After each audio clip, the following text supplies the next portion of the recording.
출애굽기 36장 35에서 37장 9절까지 말씀입니다.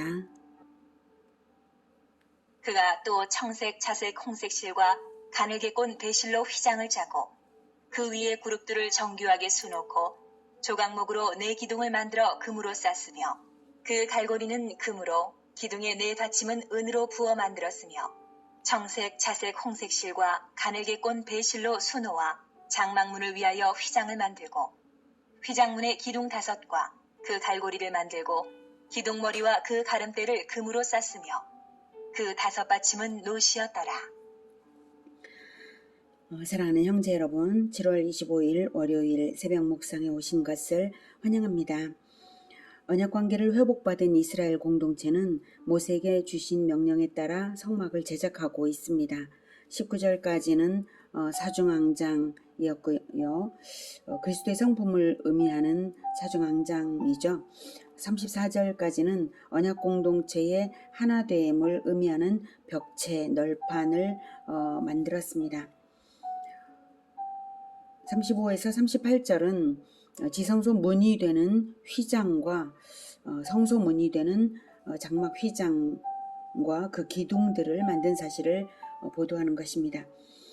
출애굽기 26장 31에서 37절까지에서는 여호와께서 성막 제작 명령을 자세한 방법으로 알리시고 있는데요. 명하신 그 방법대로 만든 것이 바로 본장입니다. 26장에서는 모세에게 성소에 등대 떡상 향단을 두고 지성소에 법궤를 두라는 명령을 함께 주셨습니다. 그림으로 성막을 보실게요. 평면도에서 보시면 동문으로 들어와서 여기가 번제단이고요. 여기가 동문이죠. 그리고 번제단, 그 다음에 물두멍이 있고, 그리고 여기에 성소와 지성소입니다. 성막은 2개의 방, 성소와 지성소로 이루어져 있고요. 성막 부분 평면도를 보면 이렇게 되는데요. 48개의 널판, 그렇지만 이 구석에는 2개씩이니까 50개의 널판을 디귿자로 이렇게 세우고요. 이제 2개의 휘장, 이쪽의 휘장과 그리고 이쪽 휘장이 각각 성소의 문, 지성소의 문 역할을 하도록 드리워집니다. 성소와 지성소를 나누는 지성소 휘장이 여기 있습니다. 지성소 휘장을 위해서는 기둥이 4개이고요. 여기는 5개, 장막 휘장을 위해서는 기둥이 5개입니다. 자, 4개의 기둥이 보이죠? 저쪽 4개의 기둥 너머에 지성소가 있습니다. 이 휘장은 천장 여기 약간 보이죠? 천장에 제1앙장과 같은 모양으로 그룹을 수놓은 것입니다. 36절에 조각목으로 4기둥을 만들어 금으로 쌌으며 그 갈고리는 금으로 기둥의 4받침은 은으로 부어 만들었으며 이렇게 금 기둥입니다. 이게 금으로 싼 4개의 기둥이고 갈고리도 금으로 받침은 은으로 이렇게 만들었습니다. 다음 여기는 이제 들어가는 입구는 5기둥이죠. 이 앙장 제1앙장과 같은 것으로 이제 그 지성소의 휘장을 만들었다는 것을 보여주는 부분이고요. 자, 여기가 5기둥 여기가, 그리고 여기에 4기둥 이렇게 되어 있습니다.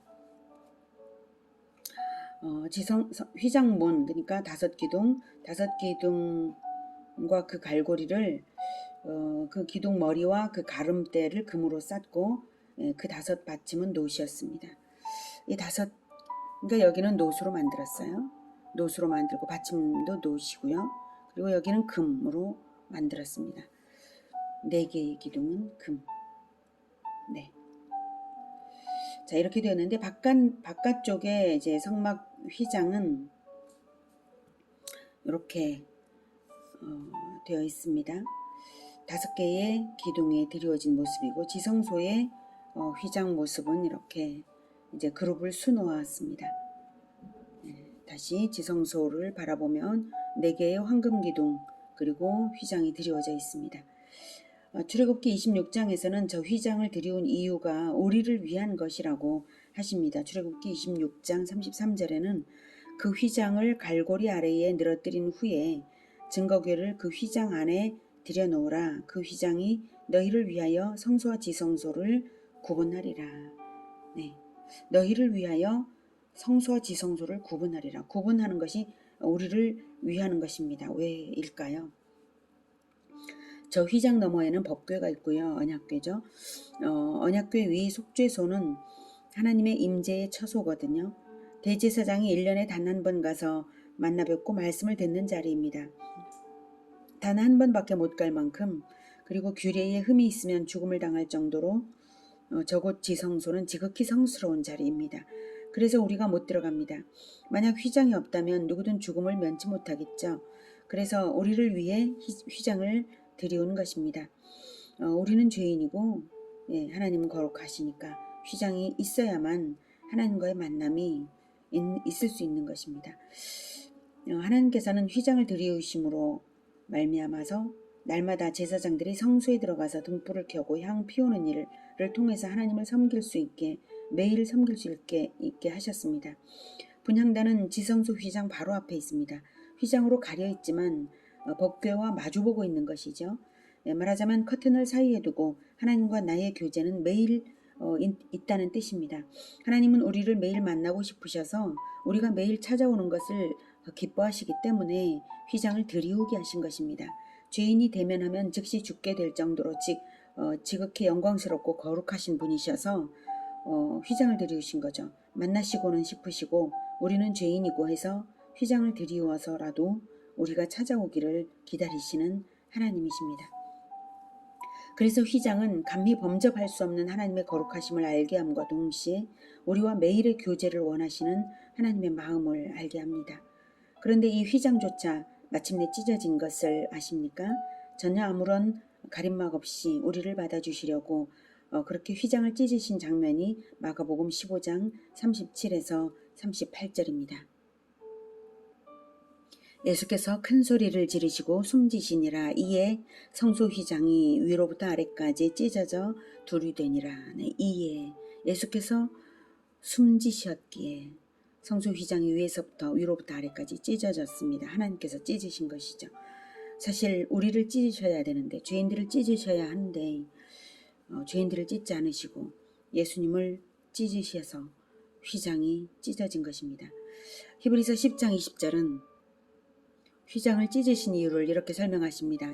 그 길은 우리를 위하여 휘장 가운데로 열어놓으신 새로운 살 길이요. 휘장은 곧 그의 육체니라. 휘장은 곧 그의 육체니라. 그리고 그 육체를 찢어서 낸 새로운 살 길을 휘장 가운데로 열어놓으셨습니다. 예수님의 몸이 십자가에서 찢기신 것은 저 휘장을 찢으신 것입니다. 예수님은 새로운 살 길을 활짝 열어놓으시기 위하여서 생명으로 값을 치르셨습니다. 찢어지기 위해서 휘장은 준비되고 있었던 것입니다. 우리와 하나님과의 교제를 무제한으로 터놓기 위하여서 그러신 것입니다. 그러니 우리가 어떻게 해야 하겠습니까?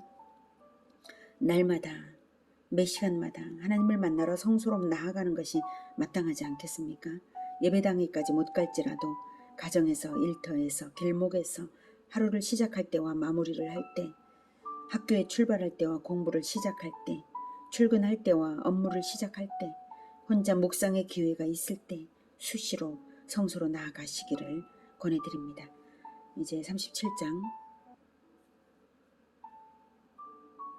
37장 부살렐이 조각목으로 궤를 만들었으니 길이가 2규빗 반, 너비가 1규빗 반, 높이가 1규빗 반이며 순금으로 안팎을 싸고 위쪽 가장자리로 돌아가며 금태를 만들었으며 금고리 넷을 부어 만들어 네 발에 달았으니 곧 이쪽에 2고리요 저쪽에 2고리이며 조각목으로 채를 만들어 금으로 싸고 그 채를 궤 양쪽 고리에 꿰어 궤를 매게 하였으며 순금으로 속죄소를 만들었으니 길이가 2규빗 반, 너비가 1규빗 반이며 금으로 그룹 둘을 속죄소 양쪽에 쳐서 만들었으되 한 그룹은 이쪽 끝에 한 그룹은 저쪽 끝에 곧 속죄소와 한 덩이로 그 양쪽에 만들었으니 그룹들이 그 날개를 높이 펴서 그 날개로 속죄소를 덮었으며 그 얼굴은 서로 대하여 속죄소를 향하였더라.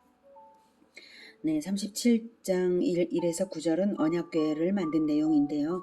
출애굽기 25장 10에서 22절의 내용과 제작 방법이 동일합니다. 출애굽기 25장에서는 하나님께서 제작 명령을 내리신 것이고 본장에서는 그대로 시행한 사실을 기록한 것입니다. 다만 25장에서는 제작 방법 이외에 추가로 채를 고리에 꿰인 대로 두고 빼내지 말라는 사항과 증거판을 궤 속에 넣으라는 명령과 속죄소 위에서 만나주시고 이스라엘 자손을 위하여 명령할 모든 일을 이루겠다고 하신 것이 더 있습니다. 본장 37장은 제작 사실만 보도한 것이고요. 먼저 성막의 의의를 다시 확인하자면 하나님 임재의 처소이고요. 이스라엘과의 교제가 실제로 일어나는 곳입니다.